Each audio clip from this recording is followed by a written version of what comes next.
Hello everyone, आज हम UGC net का सिलेबस जो है सीजी में भी, जो सीजी सेट में भी सेम सिलेबस है, उसको हम आज डिटेल में एनालिसिस करेंगे कि किस तरह का सिलेबस है और हमें किस तरह से तैयारी करनी है।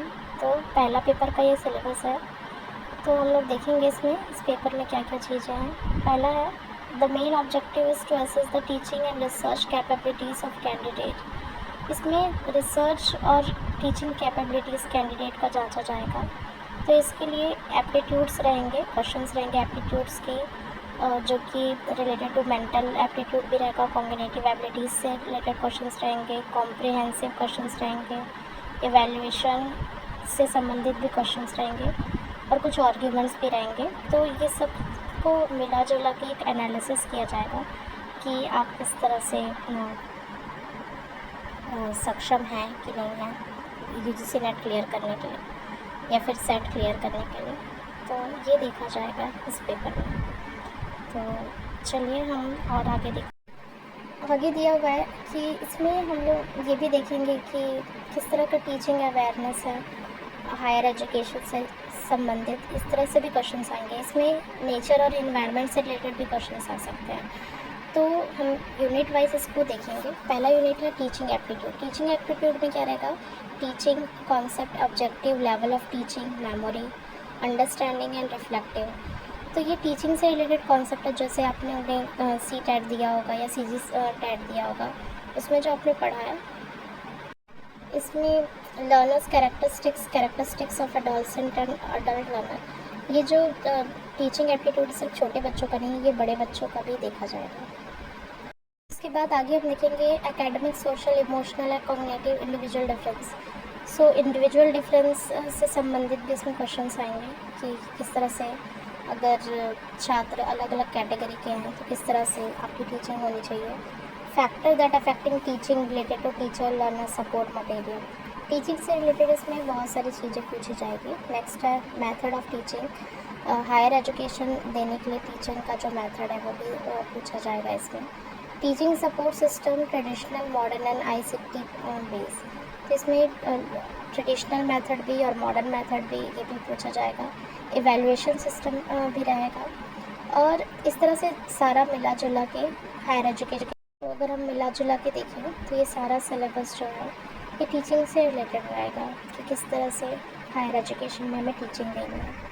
इससे रिलेटेड क्वेश्चंस रहेंगे। सो हम नेक्स्ट यूनिट देखेंगे रिसर्च एप्टीट्यूड। रिसर्च एप्टीट्यूड में रिसर्च से संबंधित क्वेश्चंस रहेंगे। पहला है research, what is research, meaning, type, characteristics. उसके बाद दूसरा रहेगा मेथड ऑफ रिसर्च, क्या क्या रिसर्च के मेथड है, जैसे experimental method, descriptive, historical, qualitative, quantitative. ये सब मेथड्स को हमको डिटेल में पढ़ना है। नेक्स्ट है स्टेप ऑफ रिसर्च, क्या क्या स्टेप्स है रिसर्च के। Thesis of article writing, application of ICT, ये सब रहेगा इसमें। उसके बाद अगर हम लोग देखें तो कॉम्प्रिहेंसिव के भी क्वेश्चंस आएंगे इसमें टोटल क्वेश्चन 5 रहेंगे और इसी 5 क्वेश्चंस में एक पैसेज दिया जाएगा और उस पैसेज को आपको पढ़ के क्वेश्चन का आंसर देना है। तो ये जैसे आप लोगों ने अपने स्कूलिंग टाइम में कॉम्प्रिहेंसिव के क्वेश्चंस पढ़े थे, सेम एज इट इज़ ही रहेगा, थोड़ा सा इसका लेवल हाई रह सकता है। नेक्स्ट रहेगा कम्युनिकेशन। कम्युनिकेशन से रिलेटेड क्वेश्चंस रहेंगे यूनिट 4 में। कम्युनिकेशन की meaning, type, characteristics, effective communication और वर्बल, नॉन वर्बल कम्युनिकेशन, ये सारे क्वेश्चंस रहेंगे। Communication in classroom, barriers of communication, क्या क्या रुकावटें हैं कम्युनिकेशन की, मास कम्युनिकेशन एंड सोसाइटी, इससे रिलेटेड भी क्वेश्चंस आ सकते हैं। नेक्स्ट है unit 5 mathematical, reasoning and aptitude. इसमें आपको मैथ्स से रिलेटेड क्वेश्चंस रहेंगे, रीजनिंग के क्वेश्चंस रहेंगे जो आप लोगों ने व्यापम लेवल का पढ़ा है, ये रहेगा इसमें। उसके बाद परसेंट, प्रॉफिट, लॉस, इंटरेस्ट, ये सब सारे टॉपिक्स रहेंगे इसमें, मैथ्स के जो टॉपिक्स रहते हैं मोस्टली। लॉजिकल रीजनिंग 6 यूनिट है। इसमें कुछ क्वेश्चंस रहेंगे, अलग अलग फॉर्म के फिगर्स हो सकते हैं और उसको आपको क्या करना है, सॉल्व करना है। वेन डायग्राम के क्वेश्चन हो सकते हैं और प्रमाण्स या फिर किसी भी तरह का, जैसे कि लैंग्वेज से रिलेटेड हो सकता है वो, या फिर कोई फिगर दे देगा, फॉर्मल, इनफॉर्मल, फैलिकल्स, इससे रिलेटेड क्वेश्चंस रह सकते हैं। तो ये लॉजिकल रीजनिंग, लॉजिक लगा के आपको सॉल्व करना है इसे। उसके आगे देखेंगे कंपैरिजन, शब्द, वर्बल टेस्टिमनी, अपरांश, इम्प्लीमेंटेशन, अनुबंधन, ठीक है। तो इससे रिलेटेड भी क्वेश्चंस रहेंगे। और टोटल हर यूनिट से 10 यूनिट है, टोटल 50 क्वेश्चंस रहेंगे। तो हर यूनिट से 5-5 क्वेश्चंस आ सकते हैं।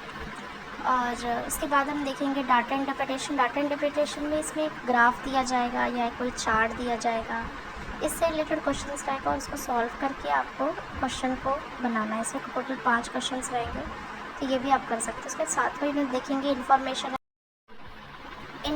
टेक्नोलॉजी एंड कम्युनिकेशन से रिलेटेड क्वेश्चन है, जैसे ICT, एब्रीवेशंस, इंटरनेट के बारे में, audio video conferencing, digital initiative, ये सब से रिलेटेड क्वेश्चंस रहेंगे। उसके बाद नेक्स्ट यूनिट है पीपल, डेवलपमेंट एंड एनवायरनमेंट। इसमें डेवलपमेंट, एनवायरनमेंट से रिलेटेड क्वेश्चंस रहेंगे कि पॉल्यूशन हो गया, एनवायरनमेंट से रिलेटेड इश्यूज जो चल रहे हैं, पॉल्यूशन हो गया, इस पर अलग अलग तरह के पॉल्यूशन के बारे में दिया हुआ है। तो ये जो यूनिट है ये टोटल लोगों के बारे में, किस तरह से एनवायरनमेंट को चीज़ें प्रभावित करती है, क्या क्या इम्प्रूवमेंट हुआ है, किस तरह से सोसाइटी के लिए लोग क्या क्या काम कर सकते हैं, इसके बारे में इससे क्वेश्चंस। उसके आगे देखेंगे इसमें हम लोग पॉलिटिकल डायमेंशन से रिलेटेड भी क्वेश्चंस रहेंगे, क्या क्या इम्पैक्ट हो सकता है पॉल्यूशन का हमारे हेल्थ पे, ह्यूमन हेल्थ पे, क्या क्या नेचुरल और रिसोर्स है, एनर्जी के resource, biomass, nuclear, forest, natural hazardous and disaster migration strategy, किस तरह से अगर कोई आपदा आती है तो उससे हम लोग बच सकते हैं। और इसमें एक्ट्स भी रहेंगे, जैसे इन्वायरमेंट प्रोटेक्शन एक्ट हो गया, national action plan, climate change, है ना, तो कन्वेंशन ऑन द बायोडाइवर्सिटी, तो ये सब से रिलेटेड भी क्वेश्चंस आएंगे।